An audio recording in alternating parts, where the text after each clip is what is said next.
Oi, gente. Olha, me incomoda muito ter que falar sobre esse assunto e me incomoda também ter que falar sobre a declaração do Mourão, que no Brasil não teria esse tipo de preconceito, mas a gente tem que falar sobre isso, né?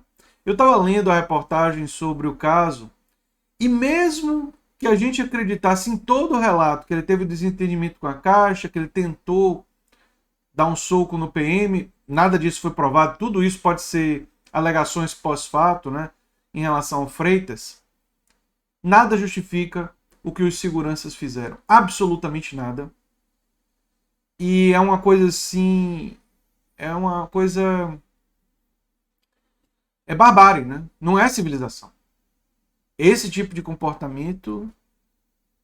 E eu fico me questionando, assim, porque é necessário punir as pessoas envolvidas, obviamente. Todo mundo envolvido que participou de um ato monstruoso como esse tem que ser punidos.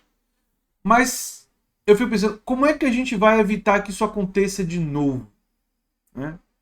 Como é que isso vai ser feito? Que tipo de políticas nós podemos fazer? Né? O Carrefour fez aquela declaração meio que básica, que rompeu o contrato com a empresa, que demitiu as pessoas envolvidas, que não tem mais nada a ver com esse pessoal. Mas isso não resolve o problema. Né? E aí o Mourão, inacreditavelmente, né, resolveu, nesse momento, escolheu esse momento para dizer que o Brasil não tem esse tipo de preconceito. E aí eu fico me perguntando, quantos casos desse tipo você escuta falar acontecendo com pessoas brancas? Eu não me lembro de algum caso, é possível que exista um ou outro, mas o problema é que com pessoas negras, esse tipo de violência, esse tipo de caso é muito comum. E aí, e assim como é comum com gente da comunidade LGBTQ. E aí, obviamente, levanta a questão de que deve ter uma relação. E que tem uma relação. Com um preconceito estrutural na nossa sociedade. Uma forma de preconceito que faz as pessoas serem tratadas de uma forma em que não valorizam a vida delas. E é por isso que o Vidas Negras Importam é tão importante. Não é para dizer que outras vidas não importam. Às vezes as pessoas não entendem isso. Tem gente que quando vê o Vidas Negras Importam, vem dizer, todas as vidas importam.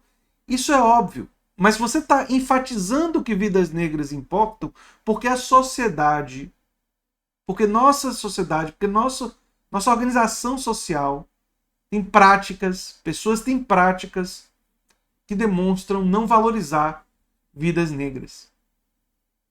E aí é necessário enfatizar o valor das vidas das pessoas que não estão sendo valorizadas. Eu sei que para muitos de vocês aqui o que eu estou falando é absolutamente óbvio, mas não é óbvio para todo mundo. Se vocês conversarem com as pessoas, vocês vão ver que tem gente que não entende isso, que é óbvio. Que quando é confrontado com um movimento que destaca isso, diz: não, mas não deveria ser apenas as vidas negras. Tem gente que diz isso.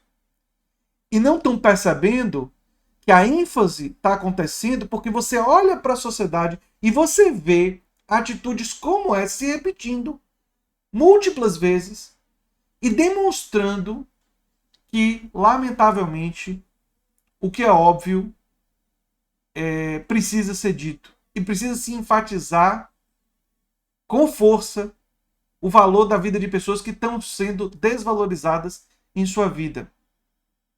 Seja por causa da cor da pele, seja por causa da orientação sexual.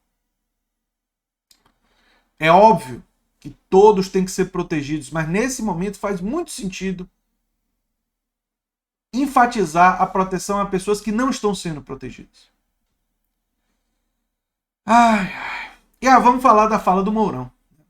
O Milton Mourão, que já tinha outras falas desastrosas, assim como o Carrefour é reincidente, vão lembrados, outros episódios envolvendo o Carrefour, né, de violência, de maus tratos. Não é a primeira vez que acontece no Carrefour. Mas o Hamilton Mourão escolheu esse momento para fazer uma separação entre os Estados Unidos e o Brasil. Dizer que lá tem preconceito, e aqui não tem, porque lá você tem uma coisa de comunidades separadas, e aqui isso não é tão claro. Ora, o fato da sociedade brasileira ser menos segregada, menos comparativamente segregada, do que a sociedade estadunidense, não significa que aqui não tem um preconceito. O que ele usa para justificar isso é um raciocínio completamente ilógico. Porque ele está se baseando na aparência, né? Ele está se baseando no visual. Quando ele olha e vê, olha, aquela sociedade é mais obviamente segregada. Tiveram estados que tiveram uma segregação racial em lei.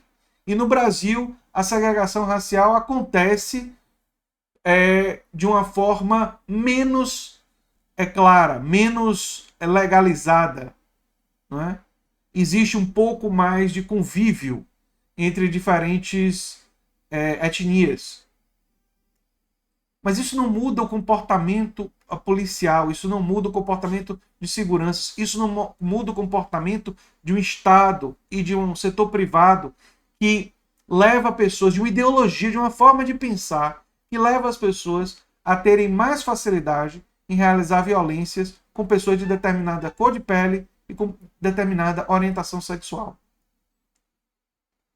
E, por causa disso, é necessário sim reconhecer a existência dos preconceitos, é reconhecer a existência de uma ideologia que fomenta esse tipo de preconceito e combater essa ideologia com unhas e dentes, com tudo que nós temos. E temos que pensar políticas para que esse tipo de coisa não se repita. E o mais trágico, que o mais me incomoda quando a gente fala desse assunto, as pessoas estão fazendo a comparação com o caso do George Floyd lá nos Estados Unidos, é que a gente parece que vai repetindo os casos, né? A gente vai repetindo essas histórias, né? Quantas vezes nos últimos 3, 4 anos a gente ouviu uma história dessa? E isso não pode nunca ser naturalizado. Assim como nós não podemos naturalizar o que está acontecendo com a pandemia, nós não podemos naturalizar esse tipo de violência. É uma coisa realmente absurda. Faltam, às vezes, até palavras para dizer por que eles não simplesmente escoltaram para fora, já que tinha uma confusão, e se ele tentou agredir, chamava a polícia. Né? Isso seria resolvido. Tem testemunhas? Mas não, eles escolheram realizar um espancamento até levar a óbito de uma pessoa que não podia se defender. É de uma monstruosidade. E olha, eu estou relatando o que eles disseram que aconteceu, não estou dizendo que foi isso que aconteceu. É muito bom deixar isso claro. Porque a polícia vai ter que investigar agora, vai ter que colher múltiplos depoimentos, inclusive de pessoas que não trabalham no Carrefour, e confrontar com o que o pessoal disse lá, porque é bem possível que estejam dizendo isso do Freitas para tentar justificar esse ato monstruoso que nada justifica. E que isso pode não...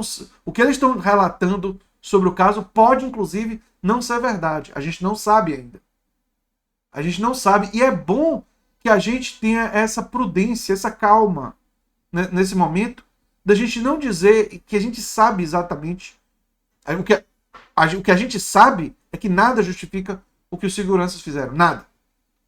Mas a gente não sabe exatamente os passos anteriores. Vamos ouvir as testemunhas, vamos ver os relatos, não é? Mas nada justifica. As pessoas envolvidas parece que já estão acusadas de forma triplamente qualificada, né, dos crimes que a gente sabe que eles vão ser acusados. E eu vou dizer para vocês, gente, eu espero de coração que num futuro em breve a gente não tenha mais que falar sobre isso, que a gente evolua enquanto sociedade para a gente não ter que contar essas histórias, porque é difícil até para mim imaginar o que é que a família dele, o que é que a esposa dele estão passando nesse momento. A revolta que eles devem estar sentindo é uma revolta que eu nunca senti, que não saberia nem dizer como é. Eu só sei que eu imagino que deve ser as piores revoltas que eu já senti multiplicado por 50. Né?